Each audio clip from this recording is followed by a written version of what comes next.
கர்த்தருடைய நாமம் மகிமைப்படுவதாக.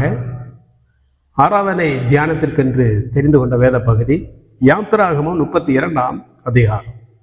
32ஆம் அதிகாரத்திலே 32, 33 ஆகிய இரு வசனங்களை நான் வாசிக்கிறேன். யாத்திராகமம் 32ஆம் அதிகாரம் 32, 33 ஆகிய இரு வசனங்கள். ஆகிலும் தேவரீர் அவர்கள் பாவத்தை மன்னித்தருளுவீரானால் மன்னித்தருளும், இல்லாவிட்டால் நீர் எழுதின உம்முடைய புஸ்தகத்திலிருந்து என் பெயரை கிறுக்கி போடும் என்றார். அப்பொழுது கர்த்தர் மோசையை நோக்கி, எனக்கு விரோதமாய் பாவம் செய்தவன் எவனோ அவன் பெயரை என் புஸ்தகத்திலிருந்து கிறுக்கி போடுவேன். இந்த இடத்திலே மோசைக்கும் தேவனுக்கும் இடையே ஒரு சம்பாஷணை. மோசே தேவனை நோக்கி வேண்டுதல் செய்கிறார். அந்த வேண்டுதலுக்கு தேவன் பதிலளிக்கிறார். இந்த சம்பவம் எங்கே நடைபெற்றது? தேவன் மோசேயை அழைத்து மலையிலே பேசிக் கொண்டிருக்கிறார். அப்ப ஆரோன் இஸ்ரவேல் ஜனங்களை கவனித்துக் கொண்டிருக்கிறான். மோசே தேவனோடு பேசிக் கொண்டிருக்கிறான். மோசே தேவனிடம் பேசி இறங்கி வருவதற்கு சற்று தாமதமான போது அங்கே இஸ்ரவேலர்கள் என்ன செய்தார்கள் என்றால், முறுமுறுத்தார்கள், கலகம் பண்ணினார்கள், ஆரோனுக்கு எதிராக வந்து விட்டார்கள். மோசைக்கு என்ன ஆனது? எங்களை நடத்தி கொண்டு வந்தது யார்? எங்களை நடத்தி கொண்டு வந்த தெய்வத்தை எங்களுக்கு காண்பிக்க வேண்டும் என்று கேட்கிறார்கள். அப்போது ஆரோன் என்ன செய்தான்? ஒரு கன்றுக்குட்டியை உருவாக்கி அந்த கன்றுக்குட்டியை அவருடைய கரத்திலே கொடுத்தார். இப்ப இஸ்ரவேலர்கள் என்ன செய்தார்கள்? எகிப்திலிருந்து எங்களை நடத்தி கொண்டு வந்த தெய்வங்கள் இதுதான் என்று சொல்லி விக்கிரக ஆராதனை செய்ய ஆரம்பித்து விட்டார்கள். இதெல்லாம் நமக்கு அறிந்த ஒன்று. இந்த சம்பவங்களை அதிகமாக விளக்க வேண்டிய அவசியம் இல்லை. இதெல்லாம் நமக்கு தெரிந்த ஒன்று. அநேக முறை வாசித்திருக்கிறோம், கேட்டிருக்கிறோம். இப்படி ஜனங்கள் விக்கிரகத்தை ஆராதித்து தேவனுக்கு விரோதமாய் பாவம் செய்த போது தேவனுக்கு கோபம் வந்தது. மோசையை பார்த்து சொன்னார், மோசே, நீ எகிப்திலிருந்து அழைத்து கொண்டு வந்த ஜனங்கள் தங்களை கெடுத்து கொண்டார்கள், எனக்கு விரோதமாய் பாவம் செய்கிறார்கள், உடனே நீ இறங்கி போய் என்று சொன்னார். உடனே மோசை இறங்கி வருகிறார். வரும்போது ஒரே ஆரவாரம், இங்கே நடனம் நடைபெற்று வருகிறது. விக்கிரகங்களை ஆராதித்துக் கொண்டிருக்கிறார்கள். அப்போது மோசை என்ன செய்தான்?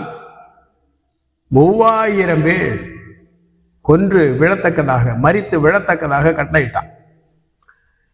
இந்த கொண்டாட்டத்தின் போது 3000 பேர் கொலை செய்யப்பட்டார்கள், வெட்டி கொலை செய்யப்பட்டார்கள். விக்கிரகத்தை ஆராதித்து வேசித்தனம் செய்து தேவனுக்கு விரோதமாய் பாவம் செய்து 3000 பேர் விழுந்து போனார்கள். இது நம்ம அறிந்த ஒன்று.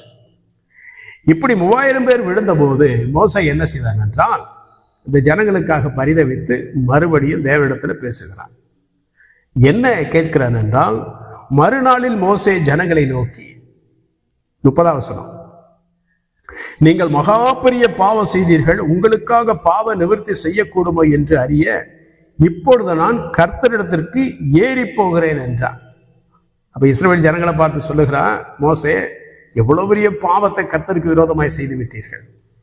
யாத்திராகமம் 20ஆம் அதிகாரத்திலே சொல்லப்பட்டிருக்கிறது, மேலே வானத்திலும் கீழே பூமியிலும் உனக்கு வேற தேவர் உண்டாயிருக்க வேண்டாம் என்று. விக்கிரகங்களை ஆராதிக்க கூடாது என்று தேவன் கட்டளையிட்டு இருக்கிறார். ஆனால் அந்த அருவருப்பான பாவத்தை இஸ்ரவேலர் செய்கிறார்கள். அப்ப மோசே சொன்னா, இவ்வளவு பெரிய பாவத்தை செய்து விட்டீர்கள், நான் உங்களுக்காக மலையிலே ஏறி போய் மறுபடியும் தேவனிடத்திலே மன்றாடுகிறேன். உங்களுடைய பாவத்தை நிவர்த்தி செய்ய முடியுமோ என்று அறியும்படிக்கு நான் போகிறேன். நிச்சயமாக பாவத்தை நிவர்த்தி செய்து வருகிறேன் என்று கூறவில்லை, முடியுமோ என்று பார்க்கிறேன், முயற்சி செய்து பார்க்கிறேன், தேவனிடத்தில் கெஞ்சி மன்றாடி பார்க்கிறேன் என்று சொல்லி மலைக்கு செல்கிறார். அப்படியே மோசே கர்த்தருக்கு திரும்பி போய், ஐயோ, இந்த ஜனங்கள் பொன்னினால் தங்களுக்கு தெய்வங்களை உண்டாக்கி மகா பெரிய பாவம் செய்திருக்கிறார்கள். எவ்வளவு பெரிய பாவத்தை செய்திருக்கிறார்கள் கர்த்தாவே, நீர் அவர்களுக்கு இறங்க வேண்டும், அவருடைய மன்னியும், இல்லாவிட்டால் என்னுடைய பெயரை உங்களுடைய புஸ்தகத்திலிருந்து கிறுக்கி போடும், அழித்து விடும் என்று கூறுகிறார். அப்போ மோசே என்ன கூறுகிறார் என்றால், இந்த ஜனங்கள் பாவம் செய்தது உண்மைதான், பாவம் செய்து விட்டார்கள், உமக்கு விரோதமாய் கலகம் பண்ணி விட்டார்கள், 3000 பேர் மடிந்து போனார்கள், மிகப்பெரிய பாவம், உம்மை கோபத்தை தூண்டி விட்டார்கள், கோபப்படுத்தி விட்டார்கள், அருவருப்பான பாவத்தை செய்து விட்டார்கள். ஆனாலோ அவர்களுக்கு நீர் மன்னித்தாக வேண்டும், அவர்களுக்கு இறக்க செய்யும், உம்முடைய ஜனம் அல்லவா, எகிப்திலிருந்து நீர் அழைத்து கொண்டு வந்தீரே, உம்மை நம்பித்தானே நானும் அவர்களுக்கு ஊழியக்காரனாக வந்தேன், உம்முடைய அழைப்பை ஏற்றுத்தானே வந்தேன். தயவு செய்து மனம் இறங்கி அவர்களை மன்னியும், இல்லை என்றால் அவர்களுக்கு பதிலாக என்னை தண்டியும். அதான் அவருடைய விளக்கம். அவன் என்ன கூறுகிறான் என்றால், இந்த இஸ்ரவேல் ஜனங்கள் பாவம் செய்தார்கள் அல்லவா, அந்த இஸ்ரவேல் ஜனங்களுடைய பாவங்களை என் மேல் சுமர பண்ணும். அதுக்கு தான் சுருக்கமா சொல்லுகிறான், உம்முடைய புஸ்தகத்திலிருந்து என் பேரை கிறுக்கி போடும். அப்பொழுது கர்த்தர் என்ன சொல்லுகிறார் பாருங்க. அப்பொழுது கர்த்தர் மோசையை நோக்கி, 33வது வசனம், அப்பொழுது கர்த்தர் மோசையை நோக்கி, எனக்கு விரோதமாய் பாவம் செய்தவன் எவனோ அவன் பேரை என் புஸ்தகத்திலிருந்து கிறுக்கி போடுவேன். அதான் தேவனுடைய நியாயம், நீதி நியாயம். இந்த உலகத்திலே ஒரு மனிதன் பாவம் செய்வானால் அவனுடைய பாவத்திற்கான பிராயசித்தத்தை அவன் தான் தேடணும், விலைக்கிரயத்தை அவன் தான் செலுத்தணும். மற்றவருடைய பாவத்திற்காக இன்னொருவன் மறிக்க முடியாது. அது தேவனுடைய நீதி அல்ல. ஒரு பாவியான மனிதனுக்காக இன்னொரு பாவியான மனிதன் விலைக்கிரயமாக பாவ பரிகாரமாக மறிக்க முடியவே முடியாது. ஏனென்றால் உலகத்தில் அனைவரும் பாவிகள். பரிசுத்தமான பாவமற்ற ஒரு மனிதனால் மட்டுமே பாவிகளுக்காக மறிக்க முடியும். ஆனால் இந்த உலகத்தில் ஆதாம் வம்சத்தில் தோன்றின அனைவருமே பாவிகள் தான். அப்படி இருக்கும்போது எப்படி மற்றவருடைய பாவங்களுக்காக ஒரு மனிதன் மறிக்க முடியும்? பாவ பிராயசித்தத்தை செலுத்த முடியும், விலைக்கிரயத்தை செலுத்த முடியவே முடியாது. ஆகவேதான் தேவன் கூறுகிறார், எவன் பாவம் செய்தானோ அவன் பெயரை புத்தகத்திலிருந்து கிறுக்கி போடுவேன், நீ போ என்று கூறுகிறார் இல்லையா? இப்போ இதுல இருந்து நாம் என்ன விளங்கிக் கொள்கிறோம் என்றால், இந்த உலகத்தில் பிறந்த எந்த ஒரு மனிதனாக இருந்தாலும் அவனுடைய பாவத்திற்கான பிராயசித்தத்தை அவனால் தேட முடியாது.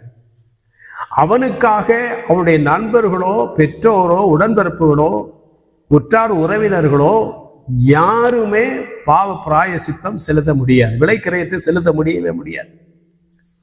மிருகங்களை பலியிடலாம், பறவைகளை பலியிடலாம், ஆனாலும் இவைகளெல்லாம் நாம் செய்கிற பாவத்திற்கான பரிகாரமாக இருக்கவே இருக்காது. மத்தேயு எழுதின சுவிசேஷம் 27ஆம் அதிகாரத்தை வாசிக்கும் போது, இங்கும் யூதர்கள், இதே யூதர்கள், இந்த யூதருடைய வம்சத்தினர் பிள்ளைகள் இங்க என்ன கூறுகிறார்கள் பாருங்க. 25வது வசனம், 27ஆம் அதிகாரம் 5ஆம் வசனம். அதற்கு ஜனங்கள் எல்லாரும், யூதர்கள் எல்லாரும், இவனுடைய இரத்தப்பழி எங்கள் மேலும் எங்கள் பிள்ளைகள் மேலும் இருப்பதாக என்று சொன்னார்கள். இயேசு கிறிஸ்துவை பிலாத்து என்ன செய்கிறான்? சிலுவையிலே அடிக்கப்படும்படி ஒப்பு கொடுக்க போகிறான். முயற்சி செய்து பார்த்தான், ஆனாலும் யூதர்கள் விட்ட பாடில்லை, அவனை சிலுவையில் அறைத்தே ஆக வேண்டும் என்று சொன்னார்கள். அப்ப பிலாத்து கையை கழுவி தண்ணீரை அள்ளி தன் கைகளை கழுவி, இந்த இரத்தப்பழியானது உங்கள் மேலும் உங்கள் பிள்ளைகள் மேலும் இருக்கும் என்று சொன்னான். அப்ப யூதர்கள் என்ன சொன்னார்கள்? இயேசு கிறிஸ்துனுடைய இரத்தப்பழியானது எங்கள் மேலும் எங்கள் பிள்ளைகள் மேலும் இருக்கட்டும் என்று சொன்னார்கள். எவ்வளவு பெரிய ஒரு அறிக்கை பாருங்க, எவ்வளவு துணிகரம் என்று பார்ப்போம் இல்லையா? மிகப்பெரிய ஒரு துணிகரம்.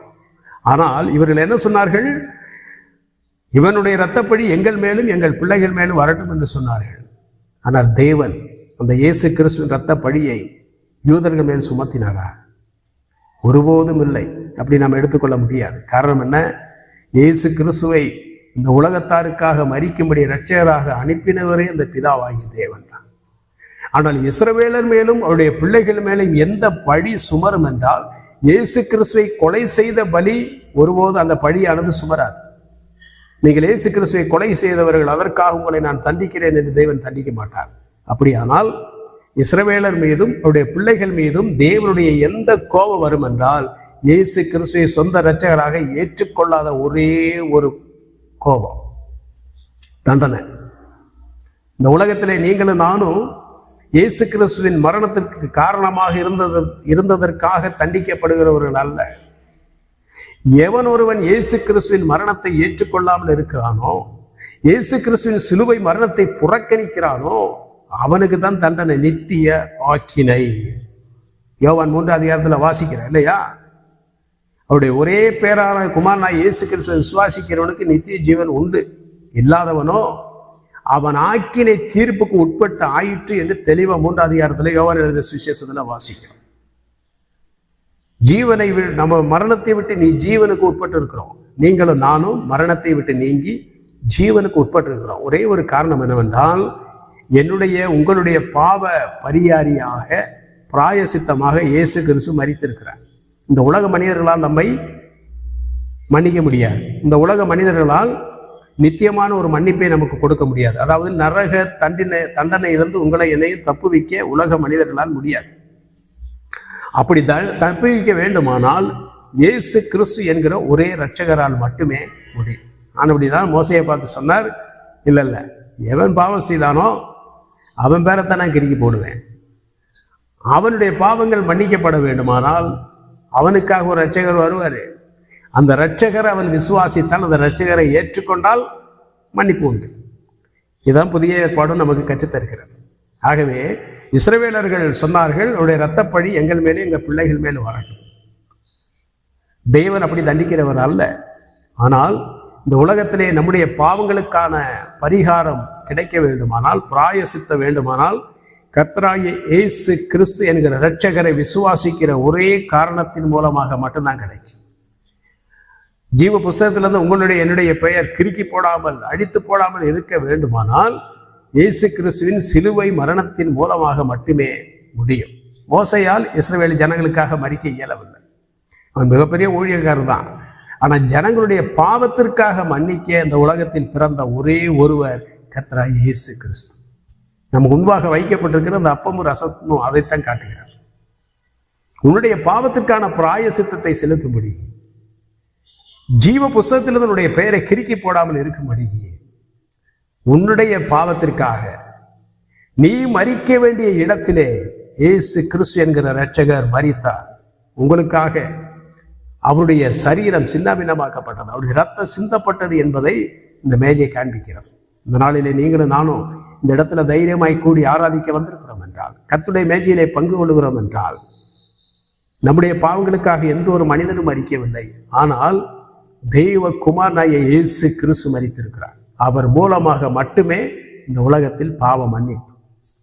இயேசு கிறிஸ்துவை விசுவாசித்தால் மட்டுமே இந்த உலகத்திலே பாவ விமோசனம். இல்லை என்றால் வேறு எந்த விதத்திலும் பாவ மன்னிப்பு நமக்கு கிடைப்பதற்கு வாய்ப்பில்லை. ஆகவே பாவிகளும் தேவனுக்கு விரோதிகளும் தேவனுக்கு சத்துருக்களுமாக இருந்து கல்லையும் மண்ணையும் விக்கிரகங்களையும் ஆராதித்து வந்த உங்களையும் என்னையும் அடித்து விடாதபடிக்கு நம்மை நித்திய ஜீவன் உடையவர்களாய் தேவனுடைய பிள்ளைகளாய் மாற்றுவதற்காக பிதாவாகிய தேவன் அவருடைய குமாரனாய் இயேசு கிறிஸ்துவை கல்வாரி சிலுவையிலே தந்ததை எண்ணி நன்றி நிறைந்த உள்ளத்தோடு கூட, எனக்காக உடைய குமாரனை மரிக்க செய்தீரே, அந்த அன்புக்காக உம்மை துதிக்கிறேன், ஸ்தோத்திரிக்கிறேன் என்று சொல்லி உள்ளத்தின் ஆழத்திலிருந்து புறப்பட்டு வருகிற துதிகளை ஸ்தோத்திரங்களை ஏறெடுப்போம். கர்த்தருடைய நாமம் மகிமைப்படுவதாக. ஆமென்.